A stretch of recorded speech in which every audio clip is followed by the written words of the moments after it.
Na aula de sexta-feira, nós fizemos uma revisão desde o processo de digestão até o início da via glicolítica. Vamos pegar daí. O que nós chegamos ao final que a gente tem que saber disso? Via glicolítica usa glicose. E vou trazer aqui.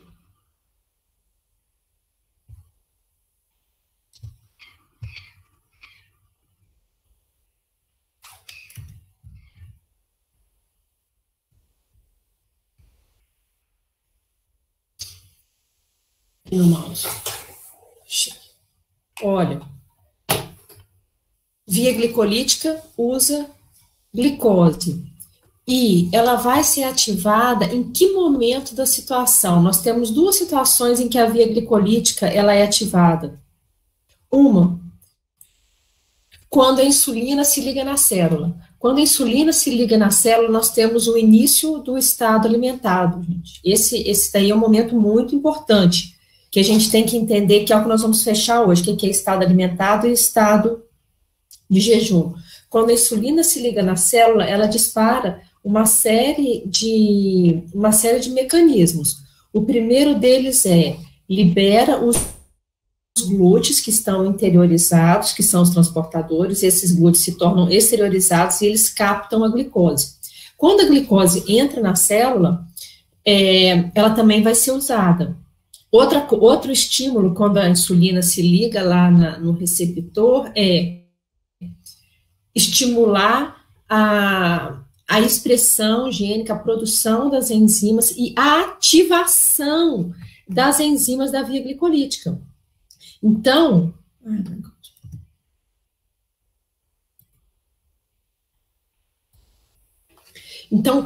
quando a insulina se liga, ela vai estimular a atividade das principais enzimas da via glicolítica, como a hexoquinase, a fosfofrutoquinase e a piruvatoquinase. Por que isso daqui é importante quando ela ativa essas três enzimas? Essas três enzimas, como nós falamos na última aula, elas são enzimas irreversíveis, ou seja, elas só atuam num sentido. A hexoquinase de glicose para glicose 6-fosfato, a fosfofrutoquinase 1 de frutose 6 para frutose 1,6, piruvatoquinase de fosfenolpiruvato para piruvato. Por que eu preciso saber isso? Porque essas três enzimas, quando elas estão ativadas, elas dão esse sentido na via glicolítica. Ai, eu baguncei tudo aqui. Elas dão sentido de glicose.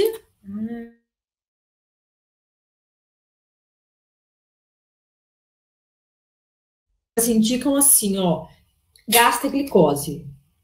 Elas dão sentido da oxidação da glicose, porque isso daqui nada mais é, gente, do que um processo de oxidação da glicose, em que uma estrutura, que nós falamos muito isso na aula passada, de 6 carbonos, ela passa a ter uma estrutura de 3 carbonos. Então, ela começa a ser quebrada. E o processo de quebra é o processo de obtenção de energia. Então, ela vai de uma estrutura de 6 carbonos para uma estrutura de 3 carbonos, em que a gente tem um rendimento aí já de uma quantidade pequena de ATP, mas é importante, e de piruvato para acetil, torna liberar mais NAD, e de acetil entra no ciclo de Krebs.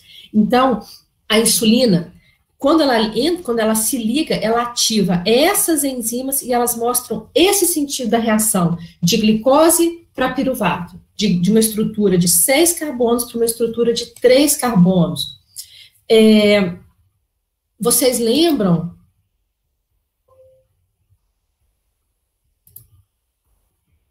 Cadê o negócio aqui?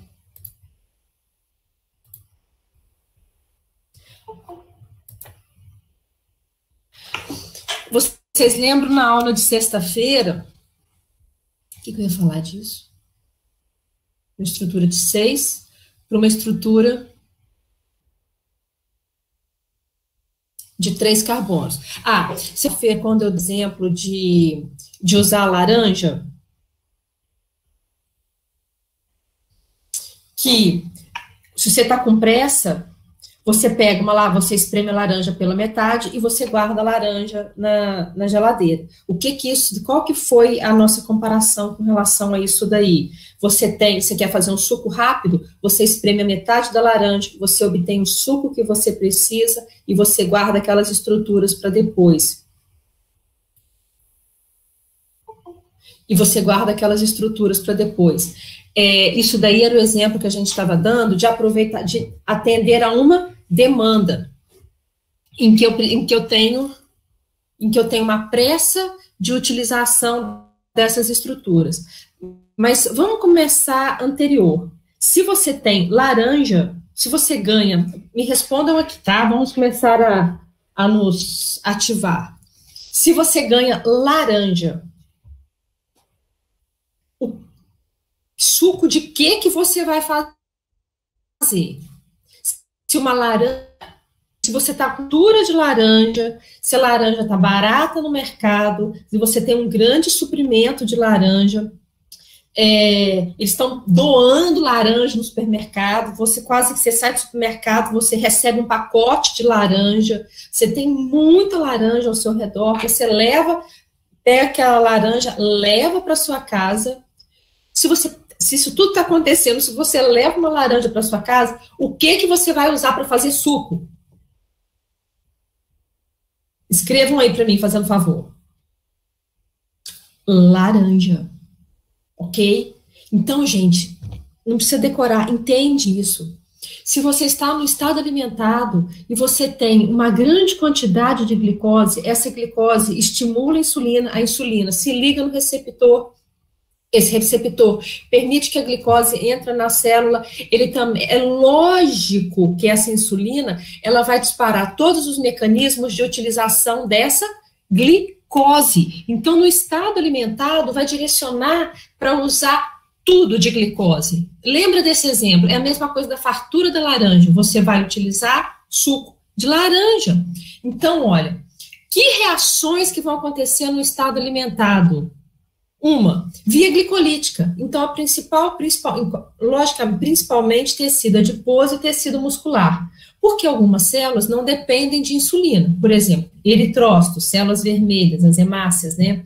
As hemácias independem do momento. Independe se é estado alimentado, independe se é jejum.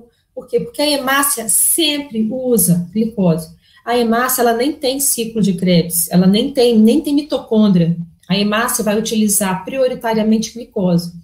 Por isso que nós temos uma glicemia.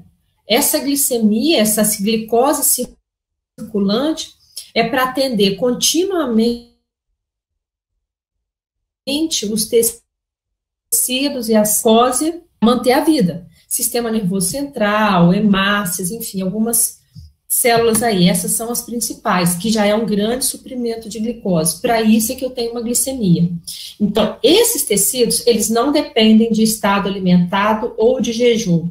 Eles vão utilizar prioritariamente glicose, tá? Atenção para isso. Esses tecidos, eles vão utilizar prioritariamente glicose. E, por isso, nós temos que ter uma glicemia. Então, sempre eu vou ter que ter um suprimento contínuo de glicose para esses tecidos. Agora, tecido muscular e tecido adiposo, não. Tecido muscular e tecido adiposo, como são tecidos em grande quantidade no nosso corpo, eles serão atendidos, eles vão utilizar os suprimentos na dependência de estado alimentado ou de jejum. Ok? Estamos juntos nisso? Tá claro isso? Então, a gente tem uma glicemia para manutenção da vida. E estado, e tecido adiposo e tecido muscular, eles vão se garantir principalmente na sinalização da insulina. Então, se tem glicose, tem insulina, insulina se liga no receptor e vai disparar todos os mecanismos para utilizar. Atenção para isso. Que mecanismos são esses? Primeiro, obtenção de energia. Ele vai falar assim, célula tem glicose, ativa a hexoquinase, fosfofrutoquinase, piruvatoquinase, que vai dar o sentido de glicose para piruvato, piruvato, acetil, acetil entra no ciclo de Krebs. Ok? A principal fóbica, se eu precisar rápido, não é? O caso de uma demanda, de um pico de energia, seja ela via glicolítica anaeróbica, ou seja ela via glicolítica aeróbica, será glicose. Que mais que está acontecendo? Então, se eu tenho fartura de glicose, eu vou utilizar a glicose para a produção de energia, eu vou utilizar essa glicose para mais o quê? Que outros fatores que estão acontecendo aí? Se você tá triste, acabada, né? E você pega um pacote, eu sempre dou esse exemplo do brigadeiro, você pega um pote de brigadeiro nesse momento e come aquela quantidade toda de açúcar, e você faz isso daí constantemente, em sequência, grande quantidade de carboidrato, o que vai acontecer com você? Vamos ser práticos. O que acontece com esse indivíduo? Que ele consome uma quantidade de carboidrato acima da demanda dele de energia. Ele engorda. Ele engorda significa o quê? Que ele está acumulando o quê?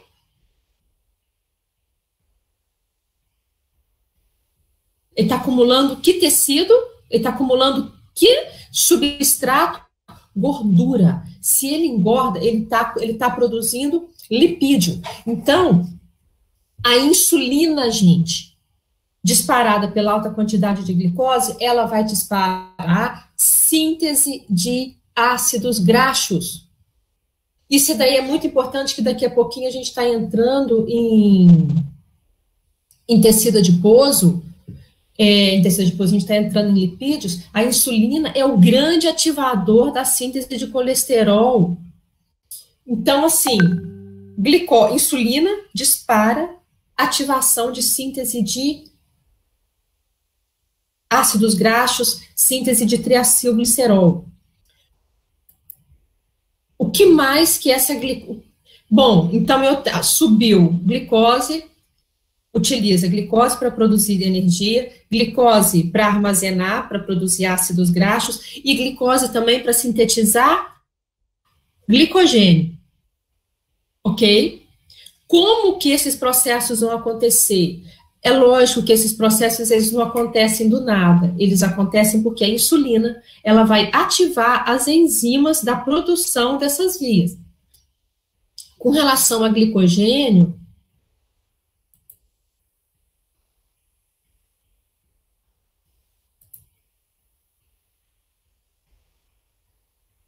cadê?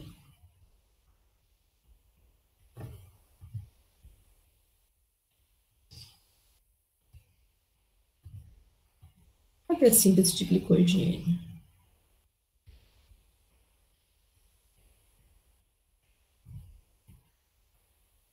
Glicogênese.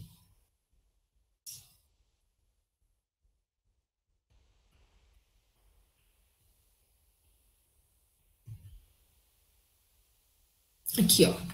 Com relação a glicogênio, cadê esse?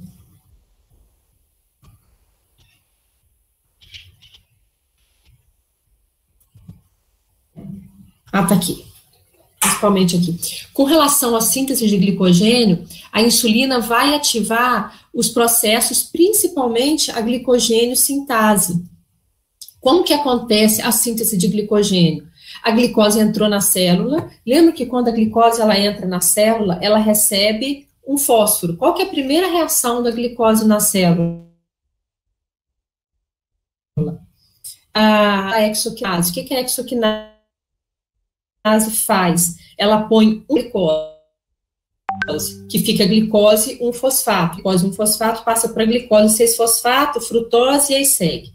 Mas a primeira etapa é a glicose receber um fósforo. Aí, essa glicose com o fósforo, ela é ativada por uma UTP, é uma molécula energética, é uma molécula que vai dar um punch, um fosfato, que a enzima é o UDP glicose pirofosforilar, aliás, ela vai receber esses fósforos, aí a glicose vai se ligar a uma UDP, nós passamos a ter uma UDP glicose, que é a glicose com 2 fósforos e uma uridina. É como se nós tivéssemos não, é uma molécula de glicose que possui uma energia nessa molécula. Nós temos aqui uma ligação de 2 fósforos. E é essa molécula aqui, essa UDP, aqui nós temos uma uridina de fosfato nessa glicose, é essa molécula que vai se ligar a uma molécula de glicogênio pré-formada, que é essa próxima etapa aqui, olha. UDP, uridina de fosfato, né, que é UDP glicose, pela enzima glicogênio sintase, nós temos o alongamento da síntese de glicogênio. Então, nós temos aqui mais uma molécula, mais uma glicose. Então, vejam que eu gasto energia para sintetizar um glicogênio. Eu estou incorporando energia nessa molécula, que ela vai ser obtida quando ela for quebrada. Bom, gente, como que todos esses processos vão acontecer? Então, vejam, se a gente resumir o estado alimentado, glicose disparando insulina, que vai disparar os processos celulares. Todos esses processos celulares, eles vão acontecer porque a insulina vai ativar as enzimas responsáveis por esses processos celulares. Quais são esses processos? Síntese de ácidos graxos, que depois nós vamos ver, que é ácido graxo sintase. Glicogênio, síntese de glicogênio, que nós acabamos de ver aqui, olha. Também pela glicogênio sintase. E via glicolítica pela ativação das enzimas da via glicolítica que dão sentido de glicose para piruvato. Então, todos esses mecanismos vão acontecer no estado alimentado, ou seja, o estado alimentado ele vai priorizar a utilização desse nutriente. Então, tem umas frases que elas são assim, eu cheguei a falar isso daí em alguma aula, a insulina causa o aprisionamento de ácidos graxos, sabe? Umas frases de efeito, assim. Então, para que isso? Para que eu ter que ficar decorando que insulina causa aprisionamento de ácido graxo? Que bobagem que é essa? A insulina, simplesmente, ela vai usar glicose ao invés de utilizar lipídio. Ela não procede a insulina usar lipídio nesse momento. Se você tem um suprimento de glicose, você vai utilizar glicose para a produção de energia e armazenamento, tanto dessa glicose quanto de lipídio. Procede a quebrar ácido graxo no momento do estado alimentado? O estado é glicose. Como que isso acontece? Então, vou falar o contrário agora. E no jejum? Quando essa glicose diminui, a insulina também diminui na proporção do glucagon, que aumenta. Agora eu começo a trocar, viu? Eu tenho até medo dessas aulas gravadas, porque aí eu começo a trocar um nome com o outro. O glucagon se eleva. Agora, quem está mais disponível para se ligar na membrana é o glucagon. Então, o glucagon ele vai te disparar os mecanismos de qual estado? Do estado de jejum. O que precisa acontecer, gente, no estado de jejum? Qual que é a demanda do estado de jejum? A demanda do estado de jejum é poupa glicose. Poupa glicose. Tecido muscular, você não vai utilizar a glicose porque agora ela está em pequena quantidade. Atenção para isso. Agora essa glicose está em pequena quantidade. E o que é priorizado essa glicose? Para manutenção da glicemia, porque a glicemia continua, você tem um mínimo de glicemia, que vai ser ao redor aí de uns 90, então essa glicemia, ela continua. Por que essa glicemia é importante? Para você continuar vivo, porque essa glicemia aí é que vai prover glicose para o sistema nervoso central e hemácias para células que utilizam prioritariamente glicose. O sistema nervoso central é o auge dele, cérebro, por isso que você continua vivo, por isso que você continua pensando quando você está em jejum.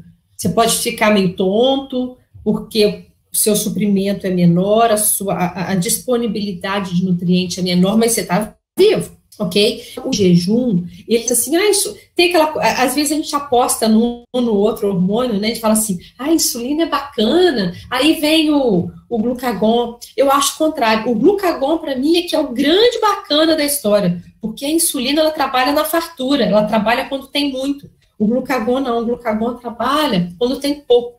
E ele organiza o circo todo, toda a estrutura familiar, toda a estrutura celular em situação de escassez. E ele mantém a vida mesmo quando você não tem nutriente.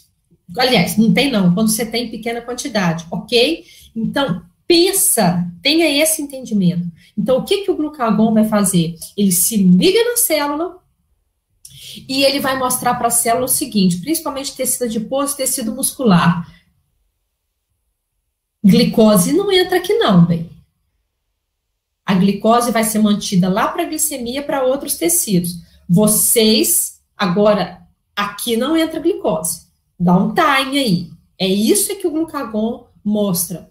Com isso daí, os glúteos, que são os transportadores, passam a ser interiorizados. E não entra glicose nessa célula mais. Se não entra glicose nessa célula, o que o glucagon faz? O glucagon direciona para a célula, olha, não está entrando glicose, mas você tem outros mecanismos, você tem outras alternativas. Então, para produzir energia, o que essa célula passa a usar nesse momento? Quebra de ácidos graxos. Então, o glucagon vai direcionar para ele inibe a via glicolítica, então aquelas enzimas da via glicolítica, hexoquinase, fosfofrutoquinase 1 e piruvato quinase, elas estarão o quê? Inibidas, porque agora não é o momento da via glicolítica. A via glicolítica está diminuída com o glucagon. Agora nós temos a utilização do graxo pela quebra do ácido graxo, estímulo à beta-oxidação, depois das moléculas de 2 em 2 em 2, isso é a beta-oxidação. Você pega uma estrutura de 18 ácidos graxos e você tem o que? Dividido por 2, que cada acetil são 2 carbonos, você tem 9 acetil de Krebs. Ou seja, gente, no estado de jejum, nós temos ciclo de Krebs via aeróbica, utilizando o que nutriente que vai entrar no ciclo de Krebs no estado de jejum? Que é o que eu acabei de falar. Escrevam aí, então. Vamos bater nisso. Vocês entenderam isso? Lipídio. Por que tem uma interrogação? Vocês estão com dúvida nisso ainda? Jejum usa gordura. Jejum limita via glicolítica. Aquelas enzimas estarão inibidas. Vai ativar quebra de ácido graxo pela beta-oxidação, produzindo acetil. Se a forma de produzir energia, o ciclo de Krebs será mantido pelo acetil, que vem da gordura. Também pode estimular quebra de proteína, quebra de glicogênio. Quebra de glicogênio. Da onde vem esse glicogênio? Nós temos quebra de dois tipos de glicogênio, glicogênio hepático e glicogênio muscular. No estado de jejum, a depender da demanda, nós podemos ter a quebra dos dois glicogênios. Qual que é a diferença entre eles? Vocês lembram disso? O glicogênio muscular, o glicogênio muscular está dentro da fibra muscular. Quando ele quer glicose, ela não sai da célula do tecido muscular, porque o tecido muscular não tem a glicose 6-fosfatase. Então, ela não tem esse fósforo, e essa glicose com esse fósforo não sai da célula. Ou seja, o glicogênio de dentro da fibra muscular, ele está preso na fibra muscular. Ele vai servir para quê? Olha, vejam. A gente está no momento de jejum. Não está entrando glicose nessa célula. A principal forma de obtenção de energia, junta comigo aqui, ó. Nós estamos fechando coisas importantes. Está no momento de jejum. Não entra glicose na célula. A principal forma de obtenção de energia é o quê? Lipídio, que está entrando no ciclo de Krebs, produzindo ATP. Eu não tenho grande disponibilidade de glicose. Eu estou mantendo a minha produção de energia pelo ciclo de Krebs com a entrada de acetil do lipídio. Então, eu estou mantendo uma constante de produção de ATP, ok? Mas vai que, lembra do caso do rato da última aula? Vai que o rato aparece, ou alguma coisa, simultaneamente, mais ou menos. É o caso do rato agora, olha. Aí aparece o rato, eu preciso dar um pico. Aí eu vou falar para o rato assim, rato, bem, querido, aqui, olha, eu não vou correr de você, não, porque eu estou em jejum e eu não consigo produzir uma energia rápida, porque a glicose não entra na célula, querido. Eu vou falar isso para o rato? Não, né? Então, nesse momento, eu lá estou querendo saber se eu estou de jejum, meu corpo vai, puf, eu vou pular, na hora que eu ver o rato. Eu vou pular. Ou seja, eu vou, nesse momento, eu tenho um pico de demanda. Nesse pico aí, o que eu vou utilizar? Rápido, produção de energia rápida. O quê? Via glicolítica anaeróbica. Via glicolítica anaeróbica usa o quê? Glicose. Mas eu estou no momento de jejum. Da onde que vem essa glicose? Vem do glicogênio muscular. É para isso que eu ainda mantenho um glicogênio muscular, para garantir suprimentos rápidos para a célula. Mas esse glicogênio muscular, ele é rápido, ele não pode manter a minha energia da célula. Esse glicogênio muscular sabe quando você vai viajar e você leva um cartão de crédito? Você leva também um pouco de dinheiro, não leva? Um pouco de dinheiro para umas situações em que não aceita cartão de crédito, para uma situação de uma demanda específica? O glicogênio muscular, ele entra nesse sentido. Esse dinheiro que você carrega é aquilo que te dá segurança de algumas situações inesperadas. Se você carrega esse dinheiro para algumas situações inesperadas, a primeira bobagem que você encontrar, o primeiro sanduíche, o primeiro lanche que você fizer, você vai gastar esse dinheiro? Para o seu consumo constante, você vai gastar esse dinheiro? Não. Você vai gastar esse dinheiro para um momento de necessidade, gente. Então, o glicogênio, o glicogênio, no momento de jejum, ele entra como um suprimento para uma situação difícil, principalmente o glicogênio muscular. Então, vejam, o glicogênio pela glicogênio fosforilase, que está aqui, porque aí eu estou dando uma aula com os meus slides completamente fora de ordem. Cadê a quebra do glicogênio? Aqui, ó. A quebra do glicogênio. A enzima que vai quebrar o glicogênio é a glicogênio fosforilase. Quando ela quebra esse glicogênio, ela libera glicose 1-fosfato, que por uma mudança aqui, uma glicomutase, passa para a glicose 6-fosfato. Então, tanto faz, tanto no fígado quanto no músculo, a quebra do glicogênio vai produzir glicose 6-fosfato e a enzima é a glicogênio fosforilase. Lógico que essa glicogênio fosforilase, ela estará ativa em que momento? No momento do jejum. Vou anotar aqui essa minha lembrança. Essa glicogênio fosforilase, ela estará ativa no momento de jejum e ela sempre vai produzir uma glicose 6-fosfato.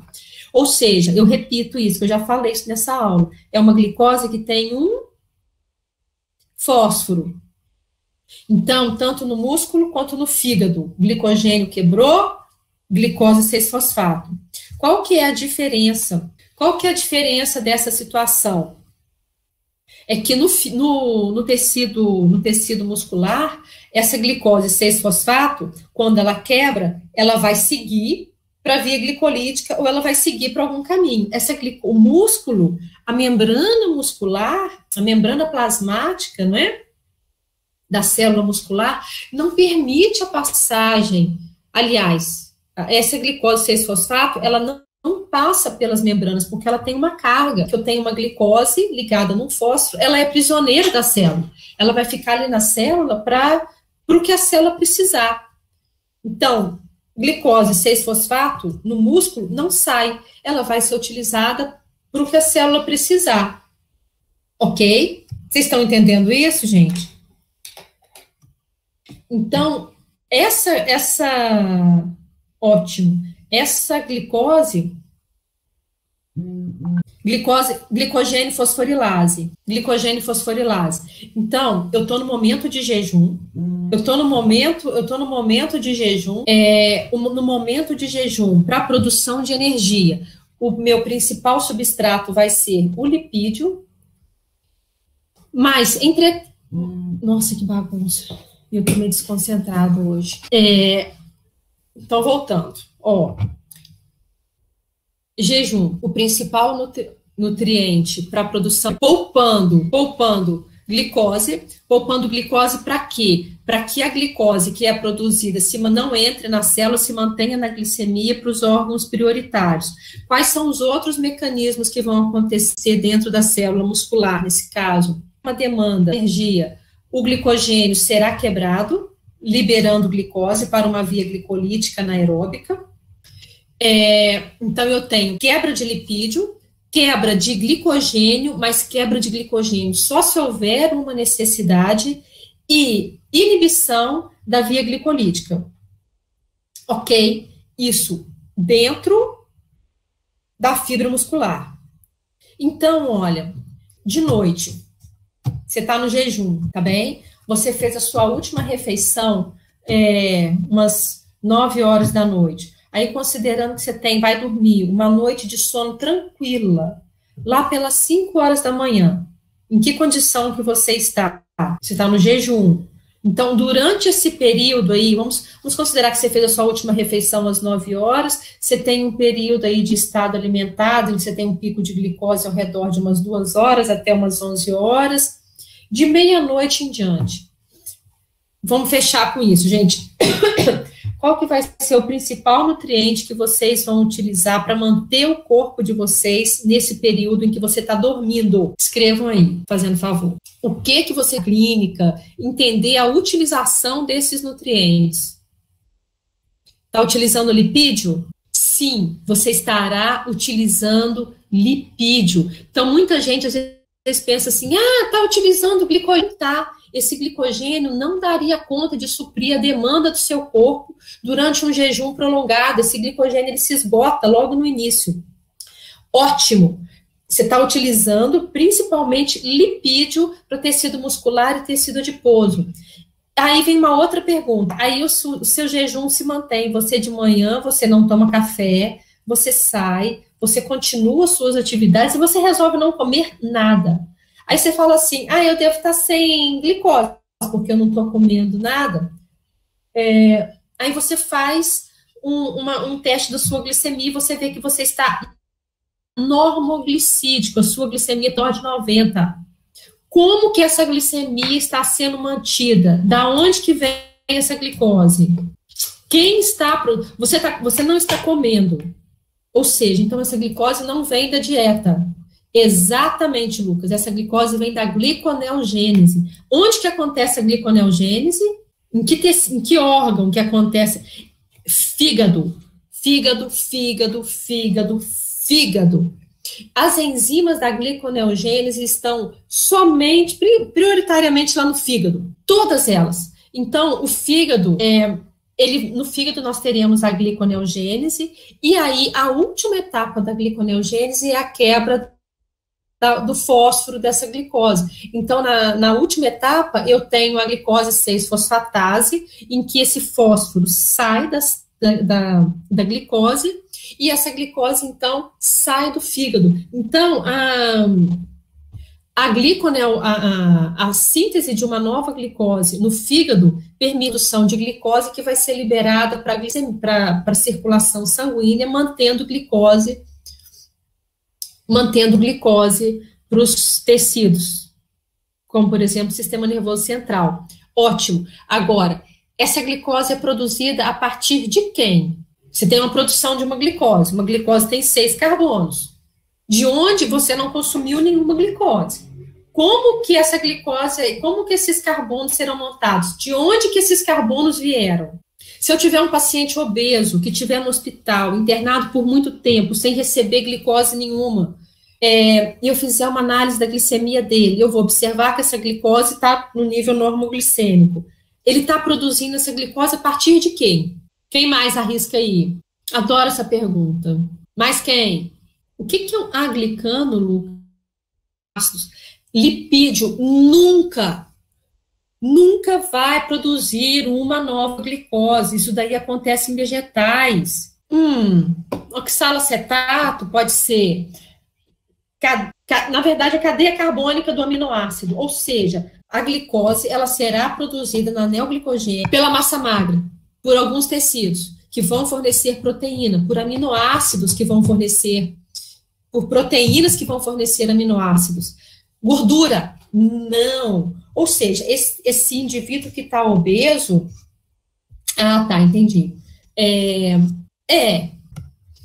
Alguns intermediários, sim. O indivíduo obeso, ele vai emagrecer porque ele vai utilizar o tecido adiposo para produzir energia. A principal base de utilização dele, uma das, será a beta-oxidação.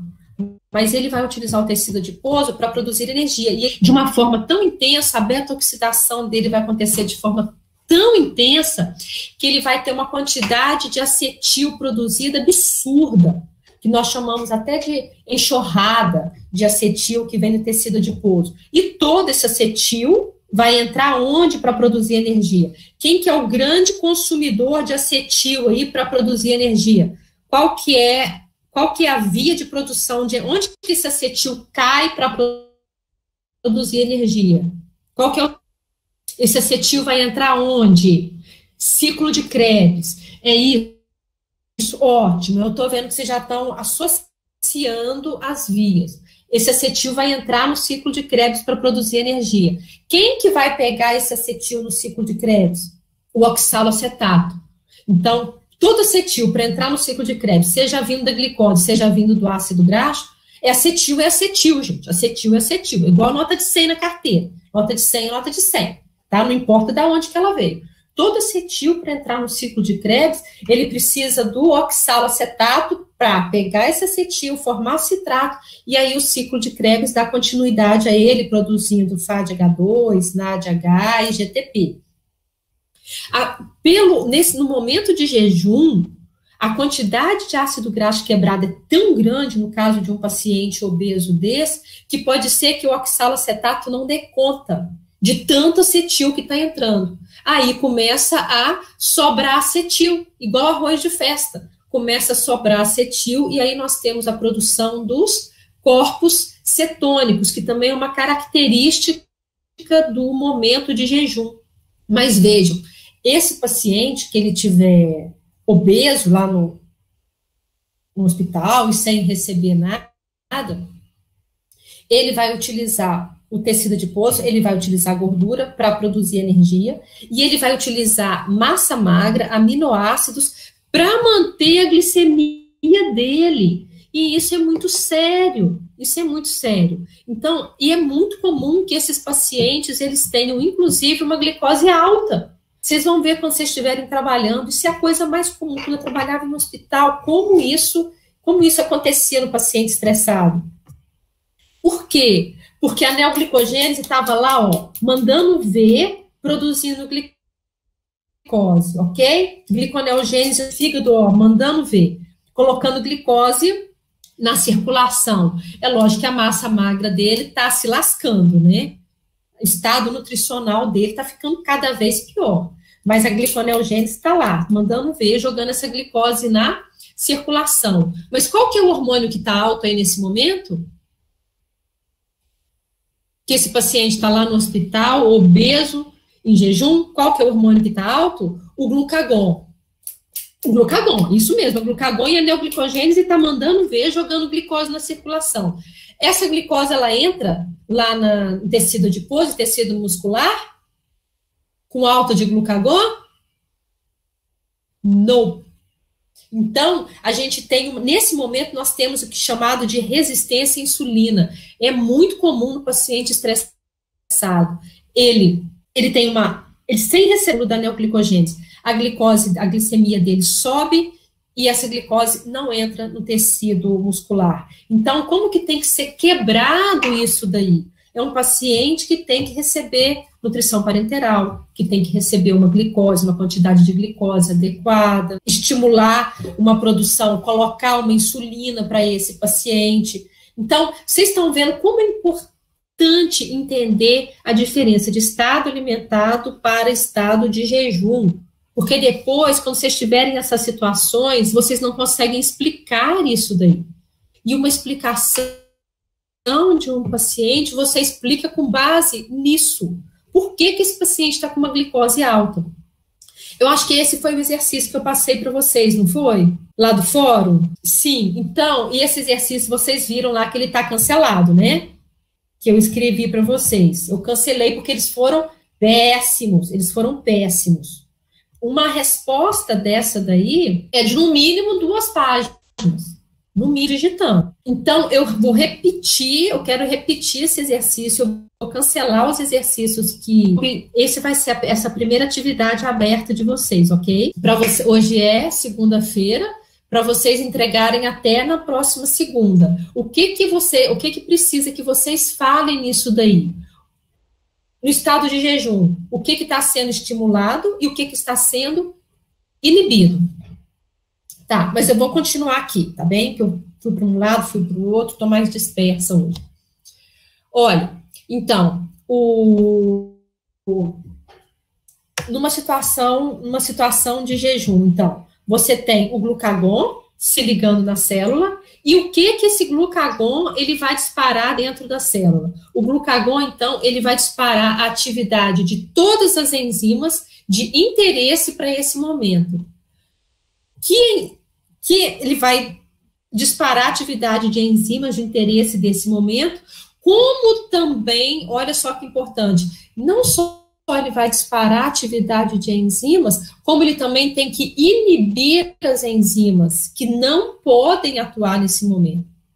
Então, vamos primeiro entender, partindo desse princípio, o que o glucagon tem que inibir no momento em que eu tenho uma baixa quantidade de glicose no corpo. O que ele tem que falar? Agora você para. Agora você não funciona. Sim, mas a insulina já está diminuída, viu, Daniel? Porque exatamente, a insulina já está diminuída porque a glicose já diminuiu e o glucagon subiu. Então, o que ele tem que inibir? Via glicolítica. Muito bem. Ele tem que inibir a via glicolítica. A via glicolítica ela não pode funcionar nesse momento. Ótimo. O que mais que ele tem que inibir? O que mais que o glucagon inibe ou não permite que aconteça? Que fala assim, não, gente, agora é escassez, agora não é hora disso. O que o glucagon vai inibir? Os glúteos, que não vão estar expostos para a glicose não entrar, porque a glicose não é para tecido muscular e tecido adiposo no momento da escassez, a glicose ela tem outra finalidade. O que mais que é importante? Ele fala assim, agora é escassez, agora isso não pode funcionar de jeito nenhum. Síntese de glicogênio, sim, não é a hora de ter síntese de glicogênio, nem tem glicose para ter síntese de glicogênio, então não sintetiza. Síntese de glicogênio agora está inibida, ou seja, a glicogênio sintase está, nome aos bois, né? A glicogênio sintase estará inibida. O que mais que estará inibido agora? Que outra síntese que está inibida agora? Síntese de quê? Síntese de lipídio, exatamente. Eu estou no jejum, então agora não é hora de ter síntese de lipídio. Então, ácido graxo sintase, que vai ser responsável, a grande responsável pela síntese de lipídio, também estará inibida. Então, vejam, gente, quando eu tenho um paciente no jejum, as sínteses estarão inibidas. O que eu tenho agora? Quebras de quê? Utilizando para produzir energia, quebra de quem? Quebra do lipídio pela beta-oxidação, produzindo acetil, que vai entrar no ciclo de Krebs. O que mais que eu quebro, principalmente se eu tiver aí uma demanda rápida de energia? Glicogênio, que vai produzir glicose 6-fosfato e que na fibra muscular vai ficar presa. Qual que é a enzima da quebra do glicogênio? Enzima da quebra do glicogênio. Glicogênio fosforilase. Não, glicogênio fosforilase, porque a quebra do glicogênio é uma fosforólise. Glicogênio fosforilase. Então, a glicogênio fosforilase estará ativada com a ligação do glucagon. Bom, como que isso daí acontece? O que mais que vai estar ativado, que eu estava esquecendo de falar, que está funcionando a 1000 por hora lá no fígado? Porque você está dormindo, você acorda vivo, né? Seu sistema nervoso central funcionou. O que mais está funcionando a 1000 por hora lá no fígado? Gliconeogênese. Ou seja, então, ao invés de eu ter uma quebra de glicose, eu tenho no jejum, eu passo a ter uma síntese de glicose lá no fígado pela gliconeogênese. Então, a inibição da quebra da glicose, no estado de jejum, eu tenho uma inibição da via glicolítica pela quebra da glicose e eu tenho uma ativação da neoglicogênese para uma síntese de glicose a partir principalmente de aminoácidos, das cadeias carbônicas deles. Como que isso daí acontece? Olha, nós temos uma regulação nesse momento. Isso daí é muito sério. É o que vai definir de você viver, de você morrer. Já pensou se o corpo trocasse? Aí tá no jejum e aí ele gasta toda a glicose? Você morre. Você morre, porque seu cérebro vai ficar sem glicose. Você não vai ter uma boa gestão, uma boa administração dos seus recursos. Essa administração dos recursos, ela é fundamental para manter a vida. Então, quando o glucagon se liga na membrana celular, ele vai disparar a enzima, que chama-se adenilato ciclase. A adenilato ciclase, ela vai converter o ATP em AMP cíclico, atenção. O AMP cíclico disparado, ó, lembrando que isso daqui... Lembrando que aqui é quando o glucagon se liga na membrana. Vamos considerar aqui a membrana. E o glucagon se liga nessa membrana aqui nos receptores de membrana. Então, isso aqui, membrana. Daqui para dentro, aqui está dentro da célula. Então, os eventos que o glucagon dispara, assim como a insulina, são fora. Ele dispara por receptores e aí vai disparar mecanismos, vai disparar uma cascata dentro da célula. Essa é a cascata do glucagon. O glucagon vai ativar a adenilato ciclase. A adenilato ciclase vai promover a síntese de AMP cíclico. Muita atenção, esse AMP cíclico ele é importante. E vai estimular a ativação de proteínas quinases. O que uma proteína quinase faz, gente? Uma quinase. Essa proteína quinase, ela põe fósforo. Eu acho que eu falei isso aqui para vocês na sala de aula. As proteínas quinase, elas vão colocar fósforos nas enzimas. E aí, essas enzimas, com esses fósforos, elas podem se tornar ativas ou inativas, na dependência do interesse. Por exemplo, a glicogênio fosforilase. O que a glicogênio fosforilase faz? A glicogênio fosforilase, ela quebra glicogênio, correto? Quando que eu tenho interesse que a glicogênio fosforilase fique ativa? Qual que é a única situação, em que momento que a glicogênio fosforilase fica ativa? A glicogênio fosforilase, ela vai ficar ativa no jejum, justamente na ativação do glucagon. Então, olha, essas proteínas quinases, elas vêm colocando fósforo em todas as enzimas. Algumas enzimas com fósforo se tornarão ativas e outras inativas. A glicogênio fosforilase, tímulo do glucagon, ela ficará ativa, porque eu tenho interesse de ter quebra de glicogênio no estado de jejum. E a glicogênio sintase? A glicogênio sintase também vai receber fósforo. Vocês estão entendendo que todas as enzimas vão receber fósforo? A fosfofrutoquinase também vai receber, as enzimas da via glicolítica também vão receber esse fósforo. Só que algumas estarão ativas e outras inativas na dependência do interesse. Glicogênio sintase vai receber fósforo? Vai, porque quem que está aqui nesse momento? O glucagon. Só que, o que a glicogênio sintase faz? A glicogênio sintase faz síntese de glicogênio. No momento do jejum, eu tenho síntese de glicogênio? Não, no momento do jejum eu não tenho síntese do glicogênio. No momento do jejum eu tenho quebra de glicogênio.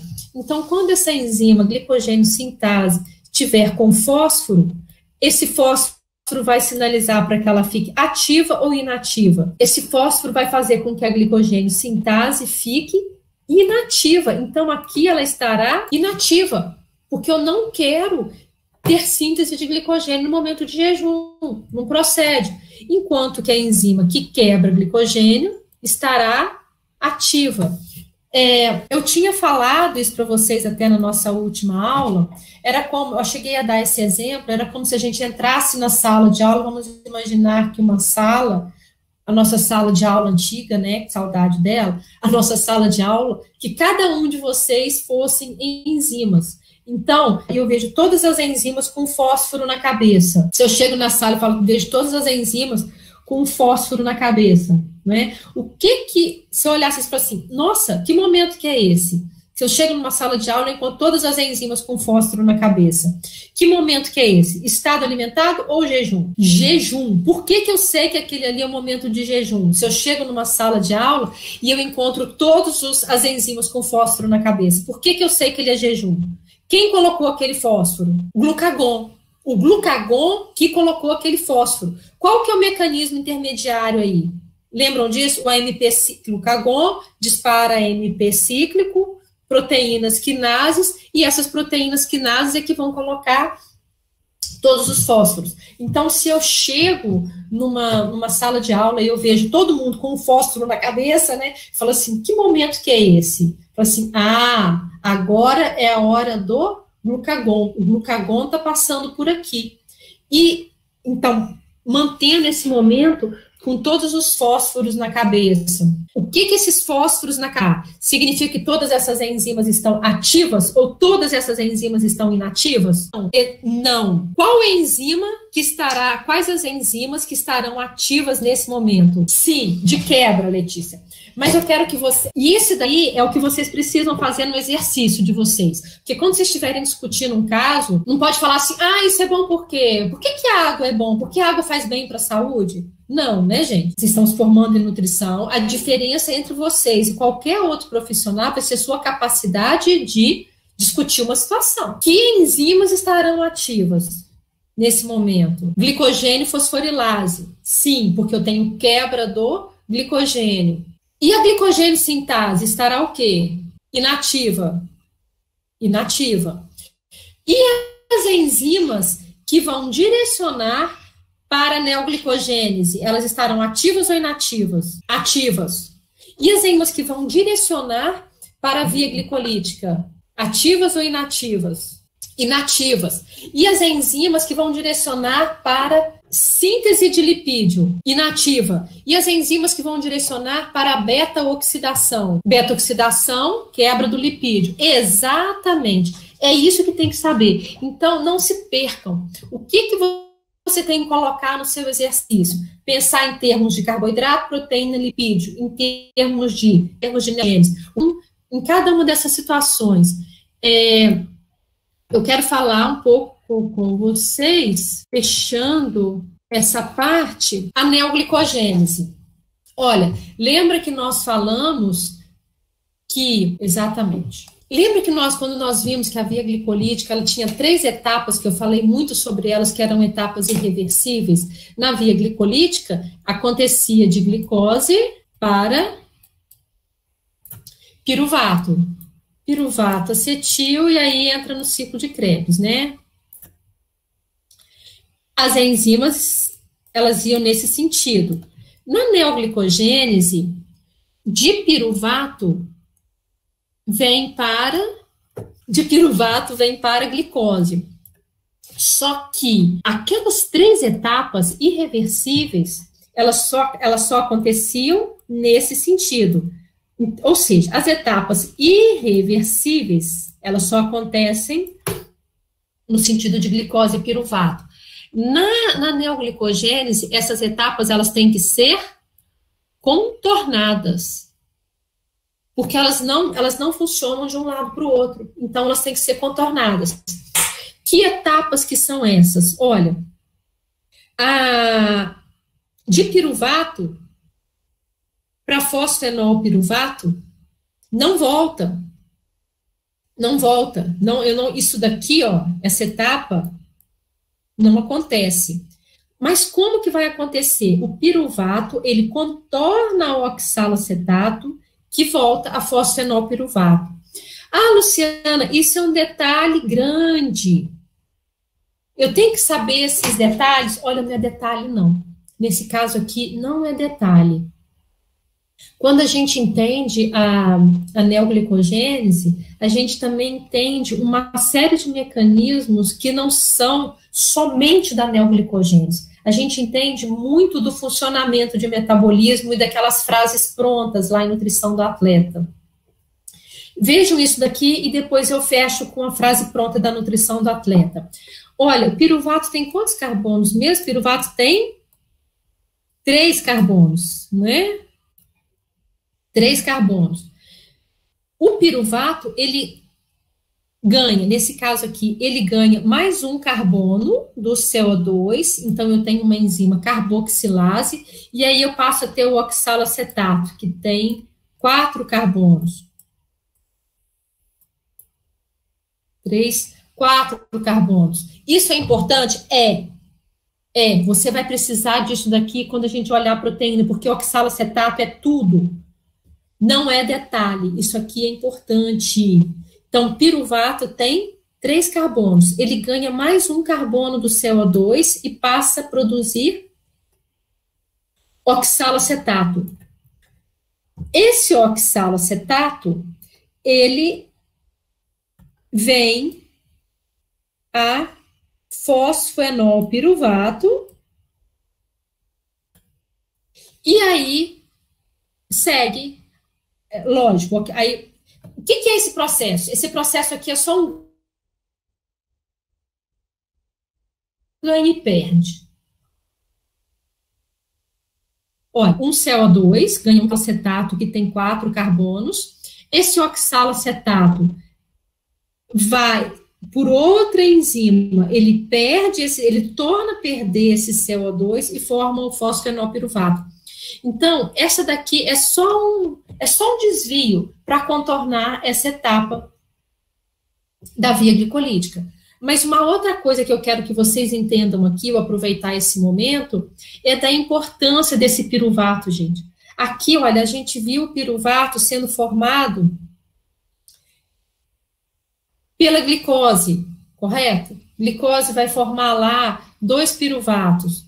Aí agora eu preciso de pegar esse piruvato e levar a uma nova glicose. Como que isso acontece? O piruvato, ele vai ao oxalacetato, e esse oxalacetato vai a fosfenol piruvato e sobe. Então, eu quero que vocês vejam aqui, o piruvato, aqui é lógico que nós estamos ensinando, nós estamos estudando sobre como a gente produz uma nova glicose, mas é um mecanismo, é uma via, são formas também de produção de novas estruturas. Essa é a forma de produzir oxalacetato. Olha. Professora. Voltei aqui. Essa é a forma. produzir oxalacetato.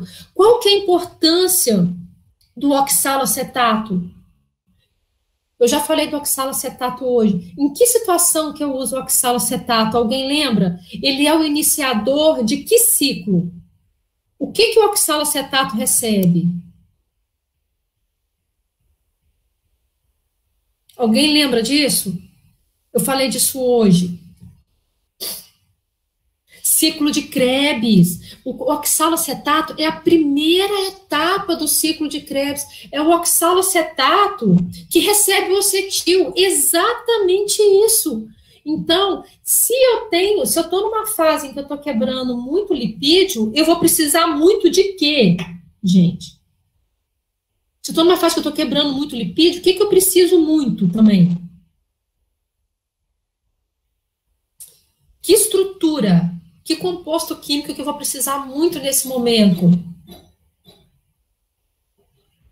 De oxalacetato. Olha, isso daqui que eu tô explicando para vocês é importante para nutrição e metabolismo, é importante para nossa disciplina, mas isso é importante para a vida de vocês, que vocês tenham essa compreensão.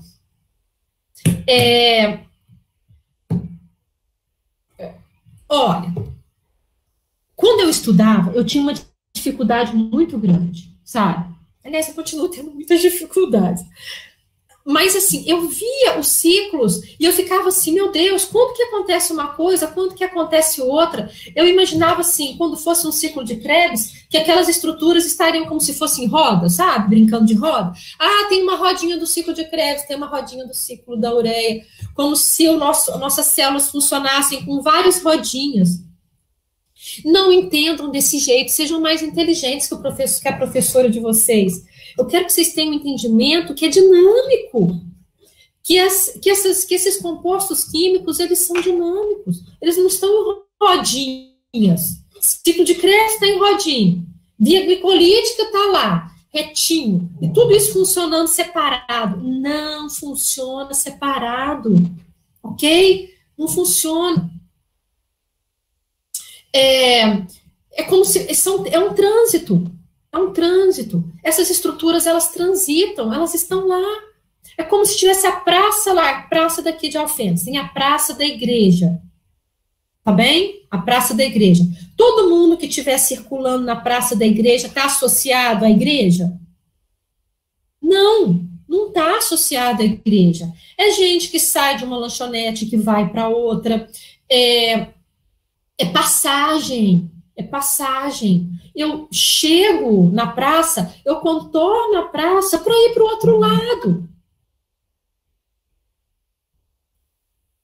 Eu contorno a praça para ir para o outro lado. Entendeu?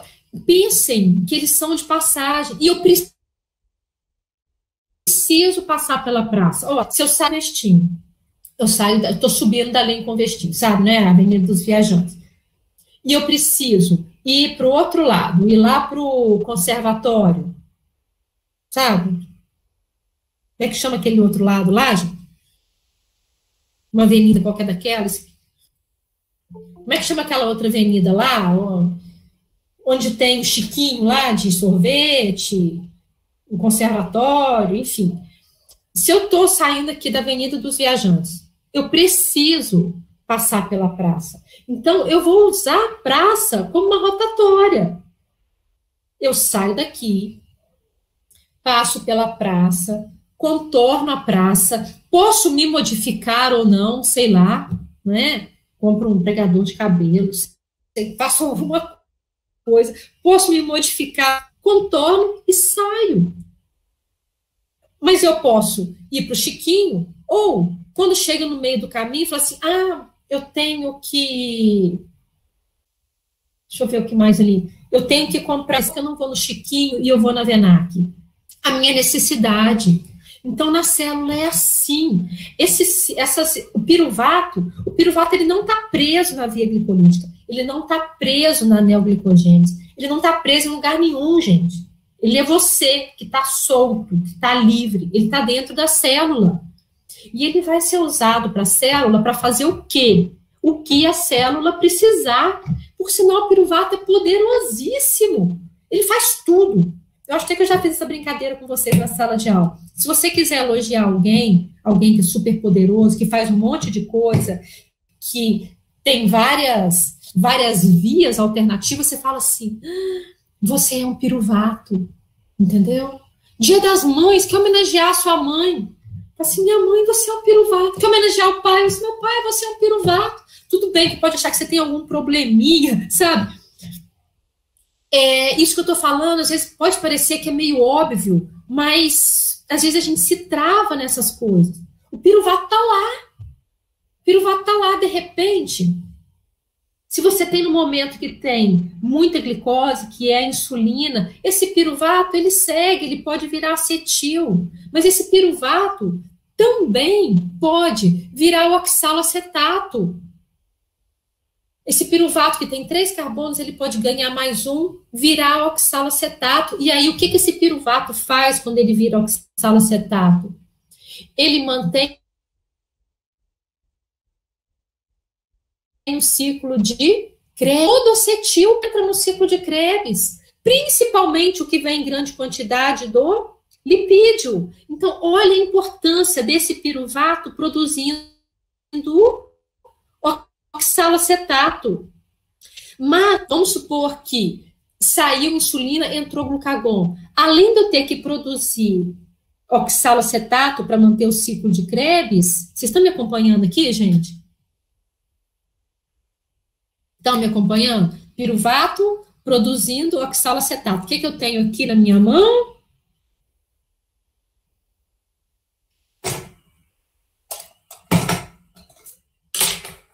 Eu tenho uma borracha aqui.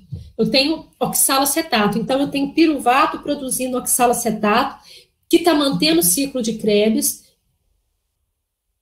Esse piruvato também pode produzir acetil e entrar no ciclo de Krebs, dependendo do momento. Mas se eu tenho agora o glucagon chegando a toda aqui na célula, esse piruvato, além de produzir oxalacetato para continuar mantendo o ciclo de Krebs, o que mais que esse piruvato precisa fazer? O que mais que eu dependo desse piruvato nesse momento para que ele faça? Ele tem que ir para onde? Porque eu tenho que manter a minha glicemia. Para onde que esse piruvato tem que ir?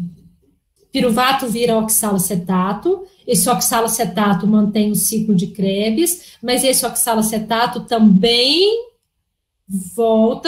vai para a neoglicogênese, olha aqui. Esse piruvato foi a oxalacetato, esse oxalacetato aqui, ele mantém esse oxalacetato, ele mantém o ciclo de Krebs, mas ele também pode ir para fosfenolpiruvato, chegando na via glicótica. Olha, o piruvato, ele pode seguir que outros caminhos que esse piruvato pode seguir? Então, esse piruvato pode ir ao oxalacetato. Esse oxalacetato pode acontecer o que com ele? Esse oxalacetato pode manter o ciclo de Krebs, ok? Ou, vejam que o oxalacetato está lá dentro da célula, gente, ele está solto, ele é livre, leve, solto e vaporoso. Esse oxalacetato vai fazer o que a célula precisar. Esse oxalacetato não está preso a nada. O piruvato, que tem 3 carbonos, ele ganha um carbono no CO2, vira oxalacetato, que tem 4. Esse oxalacetato pode entrar no ciclo de Krebs, recebendo o quê? Acetil. Fiquem juntos comigo, ó. Pode ir para o ciclo de Krebs, recebendo acetil. Ou esse oxalacetato torna a perder esse CO2 e esse oxalacetato só ele consegue ir a fosfenolpiruvato. Porque essa via aqui, ela é... Aliás, não é essa via, não. Oh, my God. Porque daqui acontece essa via aqui, ó. Ela não acontece ao contrário. Então, ela tem que ser contornada. Isso daqui tem que ser contornado. Ok? Então, o oxalacetato, ele tem esse poder para também contornar isso daqui, ir a fosfenolpiruvato e ir a uma nova glicose. Aqui eu estou falando, o que eu falei o tempo todo era o seguinte, que de fosfenolpiruvato para piruvato, essa via aqui não pode. Foi o X que eu fiz várias vezes aqui. Essa via tem que ser contornada. De que forma? Piruvato vai oxalacetato contorna essa etapa, oxalacetato indo a fosfenolpiruvato. Esse oxalacetato, como eu expliquei, aliás, todas essas estruturas, elas fazem parte disso daí, da neoglicogênese, mas elas também fazem parte de outras vias, de outros momentos, de outros interesses metabólicos. Esse oxalacetato, ele pode ir para o ciclo de Krebs, como ele pode direcionar para a neoglicogênese, como esse oxalacetato também pode receber um nitrogênio, e aí ele forma também um aminoácido, que nós vamos ver na próxima aula, sobre proteínas, que ele vai virar o aspartato. Ou seja, ele é outra molécula também, que tem uma série de finalidades. O que vai acontecer em cada momento depende do interesse metabólico. Ok? Então, oxalacetato vai a fosfenolpiruvato, essas vias aqui, elas são mão dupla, tanto pode acontecer, então elas são aproveitadas, fosfenolpiruvato vai fosfoglicerato, tarará. Aqui, continua, chegando a gliceraldeído, 3-fosfato, lembra que aqui eu tenho moléculas que têm 3 carbonos, que são os gliceraldeídos, 2 gliceraldeídos, 3-fosfatos, vai me dar a frutose 1,6 de fosfato. Lembrando que frutose 6 para frutose 1,6 eu tinha fosfofrutoquinase. A fosfofrutoquinase, ela só atua de frutose 6 para frutose 1,6.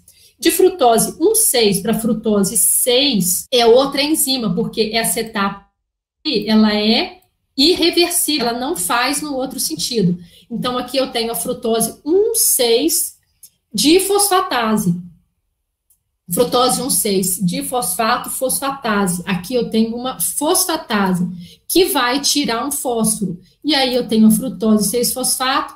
Aqui eu tenho de frutose 6, vai para glicose 6. De glicose 6 para glicose, eu tenho a glicose 6-fosfatase. Então, aquelas 3 etapas irreversíveis da via glicolítica, elas são contornadas na neoglicogênese,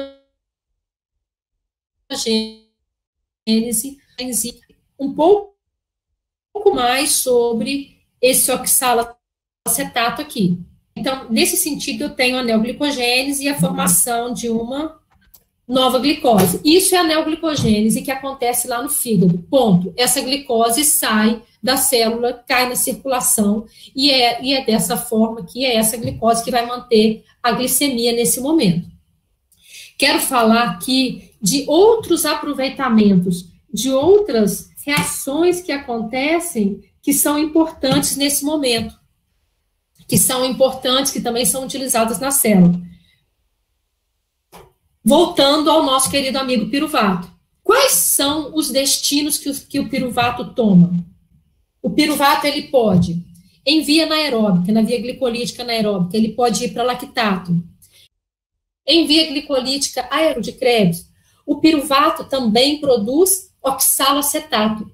Esse piruvato, ele produz oxalacetato, que pode, no fígado, somente no fígado, produzir uma nova glicose, mas o piruvato também pode ir ao oxalacetato em outras células, e esse oxalacetato inicia o ciclo de Krebs. Ou seja, vamos considerar agora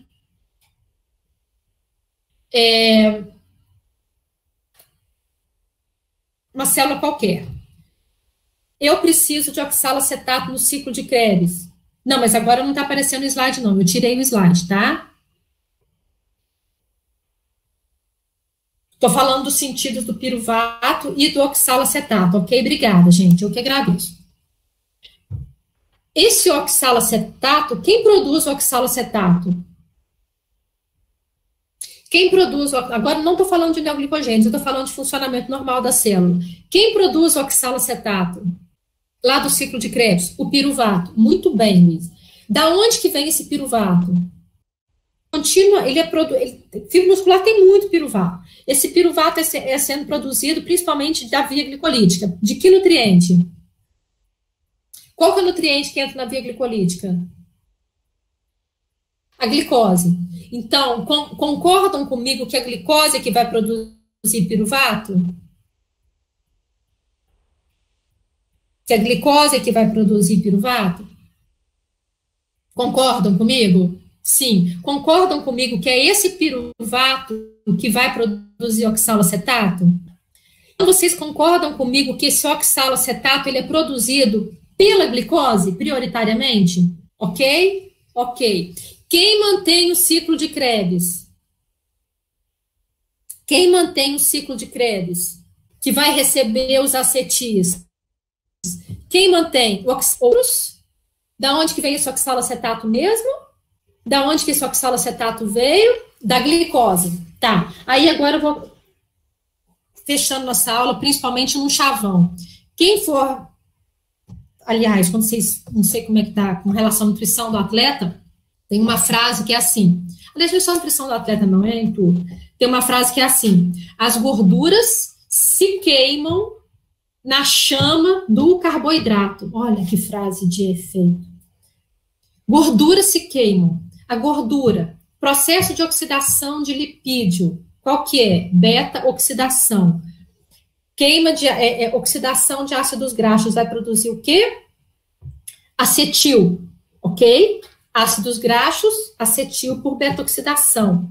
Qual que é a única forma de oxidação do acetil? Aonde que ele tem que entrar? Onde que o acetil entra para produzir ATP? Hein, gente? Onde que o acetil entra para produzir ATP? Ciclo de Krebs.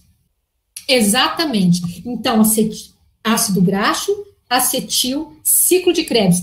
Quem que vai receber esse acetil lá no ciclo de Krebs? Quem recebe o acetil? Oxalacetato. Da onde vem o oxalacetato? Da glicose. Então, essa frase assim, que os lipídios se queimam na chama do carboidrato, os lipídios se queimam, beta-oxidação, acetil, chama do carboidrato, glicose produzindo piruvato, piruvato produzindo oxalacetato. Então, o oxalacetato aí está entrando como a chama.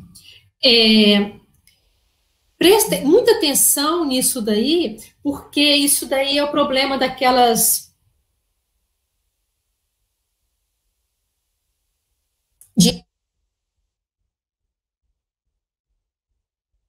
dietas lá no fígado para produzir glicose, porque todo acetil que a pessoa consumir, ele precisa de um carboidrato, ele precisa de um oxalacetato. Não existe adaptação bioquímica. O que esse indivíduo vai fazer é precisar demais da conta de produzir glicose no fígado dele. E ele vai ter uma enxurrada de acetil entrando no ciclo de Krebs. Aí, uma outra coisa que eu quero... Olha, nesse material eu estava falando de glucagon, que a gente já discutiu, de insulina, pâncreas, carboidrato, fontes de glicose no sangue, não é? Glicose da dieta, quebra de glicogênio, síntese de uma nova glicose, que é a gliconeogênese, a partir do glicerol, a partir do lactato, a partir do piruvato, a partir de aminoácidos, fígado, retirada do sangue, insulina. Ah, meu Deus, estou fazendo o contrário. Olha, estado alimentado, estado de jejum.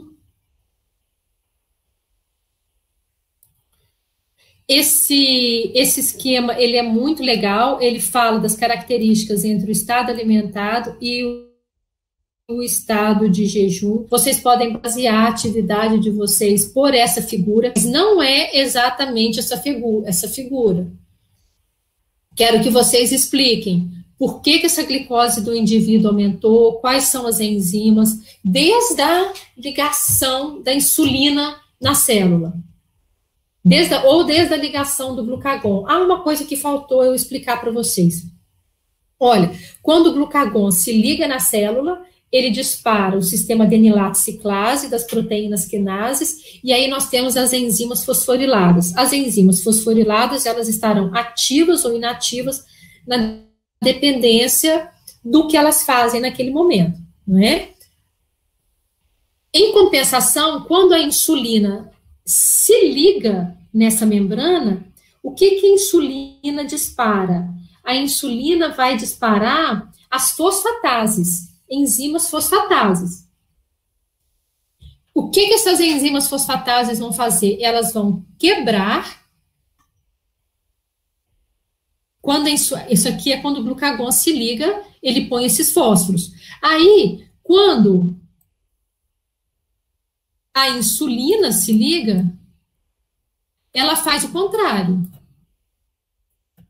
Além disso aqui não acontecer, né, no caso da insulina, ela vai ativar as proteínas fosfatases e as proteínas fosfatases vão tirar os fósforos.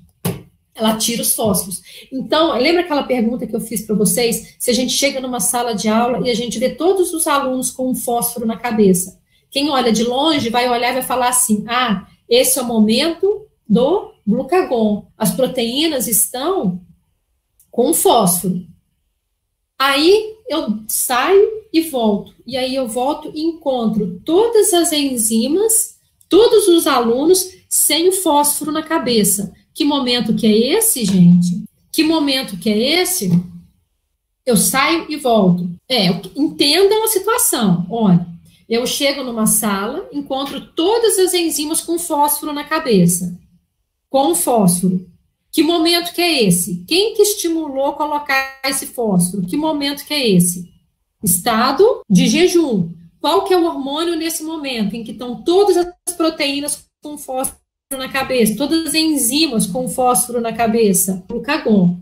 Aí agora eu saio, eu volto e eu encontro todas as enzimas sem aquele fósforo na cabeça. Que momento que é esse?